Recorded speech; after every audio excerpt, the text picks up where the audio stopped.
24-93307FH here for docket call. And what's our status here? Your Honor, we have a plea agreement. It's a little bit of an odd situation with the factual basis. My client lacks memory as to whether, as to the circumstances of the stop. He was a .30 at the time, so he can establish the factual basis as to the where, the when, prior convictions. But Deputy DeRusso was in fact the officer that stopped him, and we would propose that he testify to establish that portion of the factual basis.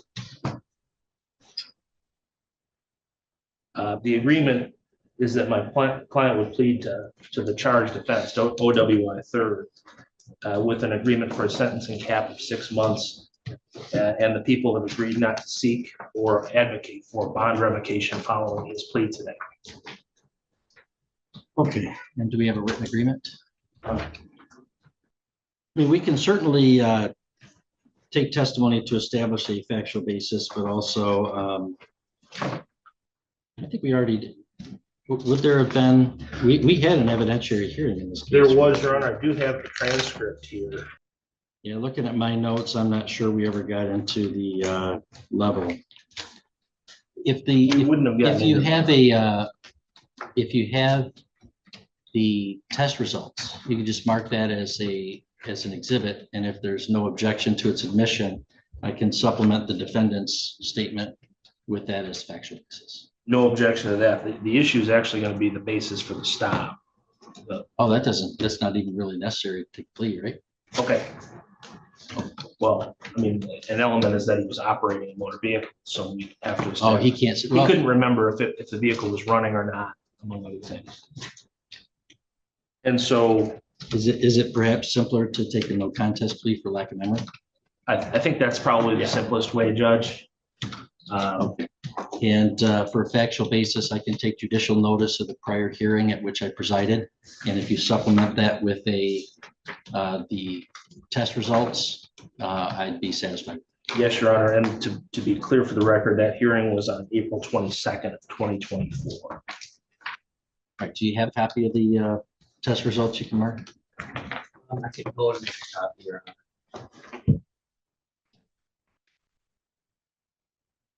Is that something you have a soft copy of that you can just write your own copy later and just mark yours now?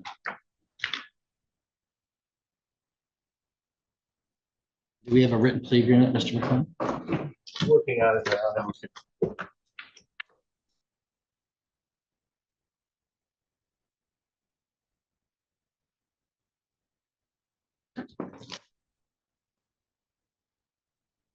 Okay.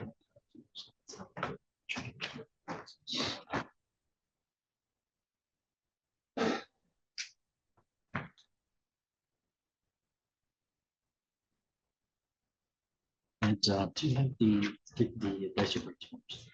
Yeah. Mr. Boyd, Right. Let's go off the record for a second. Yes.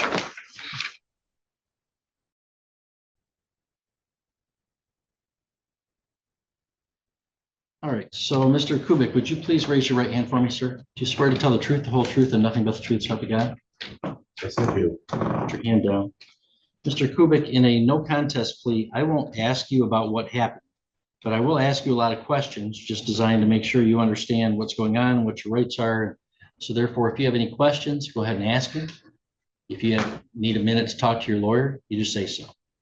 Mr. McClellan, do you consent to the tendering of a no contest plea for lack of memory? Yes, Your Honor. All right, so Mr. Kubik, I have to advise you the maximum penalty that you could face for the charges. Count 1, operating while intoxicated, third offense, is a felony. It's punishable by a $500 to $5,000 fine and 1 to 5 years in prison, or probation with 30 days to a year in jail, and at least 48 hours of that has to be served consecutively, and community service between 60 to 180 days. The court can order you to complete rehabilitative programs, reimburse the government for the cost of prosecution and emergency response, and can order vehicle immobilization. Do you understand the maximum penalty that you can face? Yes, I do. Yeah. Are you on probation or parole anywhere? Yes, I do. Yeah. Where's that at? Elkhorn County. And were you on probation at the time of this incident? Yes, I would. Do you understand that by entering a plea in this case, that could negatively affect your probation? Yes. Okay, and is your probation agent aware of this matter then? Yes. Okay. Were you on bond for any other case at the time of this matter? No, I was not. Did you read and understand the rights listed on the advice of rights form? Yes, I did. And do you understand that that form lists several rights that you have to trial? If you plead guilty, you won't have the trial and you'll be giving up those rights. Do you understand that? Yes, I do. Is that what you want to do today? Yes, I was. Yes. All right, the plea agreement provides in exchange for your plea of no contest to the OWI third. The prosecutor will dismiss the remaining counts.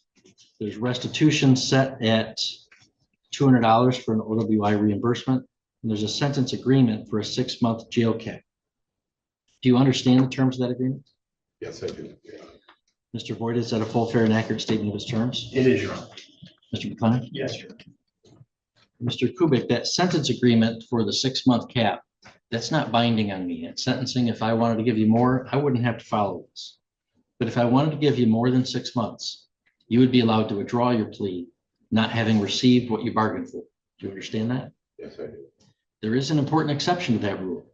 If you engage in some misconduct between now and the sentencing, say you violate a court order, conditions of your bond, you don't show up for court, you abscond on your bond, or you commit a new crime, anything like that would cause you to lose the right to withdraw the plea, even if I didn't follow that agreement. Do you understand this? Yes, I do. Now, Mr. Kubik, if I accept this plea, you give up any claim that it was caused by any promises or threats that aren't placed on the record today. Do you understand that? Yes, I do. And also any application, any appeal, you have to get permission to appeal, which you seek by filing an application. And the types of issues that you could raise on any appeal after a plea are very limited, much more limited than if you were convicted after trial. Do you understand that? Yes, I do. All right.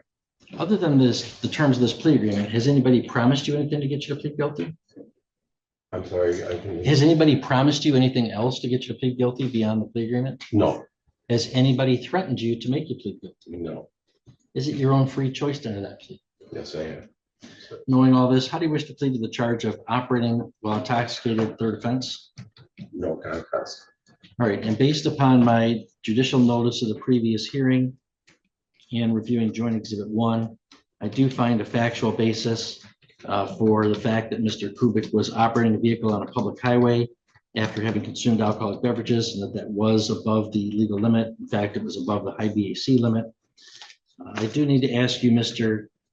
Kubik, about your prior convictions. Did you have a conviction for operating while impaired in 2019 in the 88th District Court? Yes, I did. And did you have 2 convictions in 2022 for operating while intoxicated or impaired? One looks like in the 23rd Circuit and one in the 81st District. Yes. And did you have an operating intoxicated 2023 in the 81st District?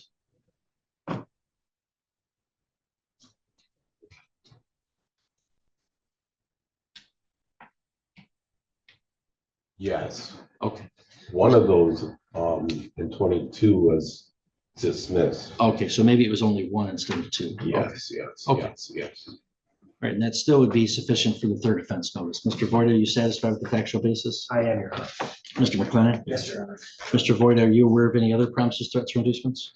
No, Your Honor. Mr. McLennan? No, Your Honor. Mr. Voigt, in your judgment, has the court fully complied with the requirements of 6.302? Yes, Your Honor. Mr. McLennan? Yes, Your Honor. Here, Mr. Kubik, I find that your plea is knowingly, understandingly, and voluntarily made, and that there is a sufficient basis in fact and law to believe you're guilty of that offense. So you hereby accept your plea. We'll schedule sentencing for September 8th, 10:30 in the morning. September. I'm going to order you to cooperate with a pre-sentence investigation. So you have to meet with Agent Lesky, get her card or before you leave the courtroom so you can contact her to schedule an appointment. You have to cooperate with an interview so she can write a report. So I know more about you than what I just learned today and at that previous hearing, right? So we can make a good decision about a proper sentence for you. And there being no objection to continuation of bonds, I'll go ahead and continue bond. Thanks, Your Honor. All right, Mr. Boyd, Mr. Call. I believe Mr. Collins has now. I don't know if it's processed through. Oh, is that being nollied? Yes, Your Honor, and I do have an out here. Okay, if you want to approach her, some. I've signed the nolly, the prosecutor not continuing the case. Thank you, Your Honor. All right, does that conclude your matters then? Mr. That Vogler? concludes my matters this morning. All right, Mr. Vogler, you ready on Ms. Parr? Yes. This is People v. Andrea Parr, file 25-93-352 FH.